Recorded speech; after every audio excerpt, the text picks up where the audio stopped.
FBI Special Agents Fox Mulder and Dana Scully investigated some pretty strange stuff on The X-Files. But on top of all the weirdness on screen, plenty of bizarre stuff happened on the set, too. Trust us on this one. The truth is way out there. Animal wrangling is a dangerous business on the best of days, and for a show like The X-Files, it could be particularly harrowing. For example, the episode Signs and Wonders features Mulder and Scully encountering an Appalachian snake-handling church. Director Kim Manners insisted on using real rattlesnakes for the episode, according to the X-Files episode guide. In fact, 30 actual snakes were used in Signs and Wonders. While filming, a professional snake wrangler was standing by the whole time, along with medical services, just in case. And here's a buzzworthy news nugget for you. In a scene from the X-Files Fight the Future film, a bee wanders out from under Scully's collar and along her shoulder. This was achieved in a totally bizarre way. First, a bee wrangler handpicked bees that tended to walk more than fly. Then, the bee wrangler used a pheromone trail and a small fan to direct the bee where to go. The bee successfully pulled off its big scene 12 times. Great work, bee! Fans of The X-Files are certainly a passionate bunch, but one teenager really took the obsessiveness to the next level. As Den of Geek reports, this fan learned that The X-Files Fight the Future film was shooting near Bakersfield, California. It turned out they were filming the infamous bee colony scene, which features Mulder and Scully running from thousands of swarming bees.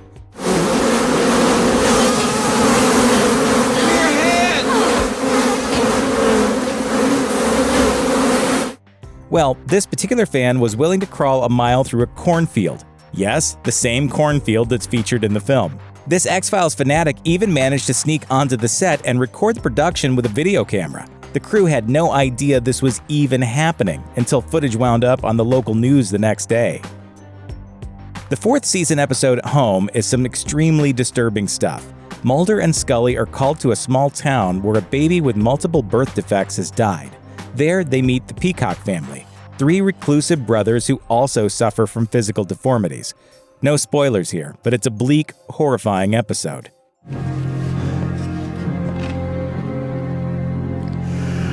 This room alone should convict him. In fact, the show's producers initially rejected the episode, but they relented after several cast and crew members argued in the script's favor. According to NME, one crew member remarked during filming, "This is awful, even for us." According to the New York Times, producers wanted the episode to include a song recorded by Johnny Mathis, but he refused because the script was too gruesome. Discussing the episode's opening scene, which involves a baby being buried alive, director Kim Manners said, "That was the most awful shot of my career." Home was the first American television episode to ever receive a TVMA rating. And after its initial broadcast in October 1996, Fox only aired Home one more time, as a Halloween special in 1999. David Duchovny and Gillian Anderson were both vegetarians while filming The X-Files, and the show often put them in rather difficult situations. For example, a large chunk of the episode Red Museum finds Mulder and Scully prowling around a slaughterhouse, with lots of hanging meat and blood everywhere. In that same episode, they had to film a scene in which they chow down on ribs. No word on whether those ribs were real or not, but we imagine that must have been a touch awkward.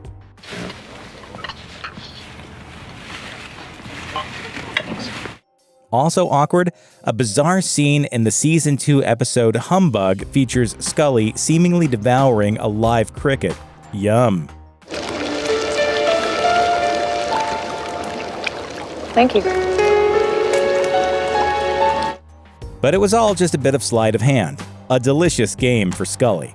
Nevertheless, Anderson claimed she had actually eaten the cricket, telling people in 1995, "They'd spent thousands of dollars making a fake cricket, but I'd seen this guy named Enigma who was in the show eat 200 right in front of us, so it seemed silly not to try one." But there's another shocking development from CricketGate. In a 2013 Reddit AMA, Anderson later admitted that she didn't actually eat the cricket, writing that, "It was a magic trick called spitting when cut." Okay, now we don't know what to believe, which is so X-Files.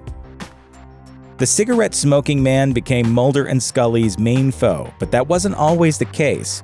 William B. Davis was cast as an extra in the show's pilot, but he was so capably sinister, producers brought him back for more episodes, as he explained to CBC in 1999. Gradually, they gave me a little more to do, and they thought, well, this is really interesting. And just slowly it built up, and the fans kind of got interested in the character. Well, they didn't call him the cigarette smoking man because he likes to lick lollipops. The character smokes like a freight train, and he's almost never seen without a lit cigarette in his hand or in his mouth. There was just one problem, though. According to the Palm Beach Post, Davis is an ex-smoker. Apart from my own terror about it, because I was a heavy smoker, my brother, my older brother, died of lung cancer when he was 50.